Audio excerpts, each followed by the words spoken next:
How to fix Discord echo. Today guys I have the solution how to fix and solve this problem. Just watch this video till the end. So let's start.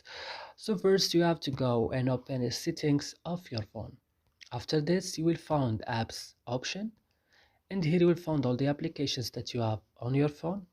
You will click just on Discord, then go to storage, click on clear data, click OK, and go back and click on force stop and click OK, and that's it. But first you have to go, the last thing is to go to Play Store and update in your Discord.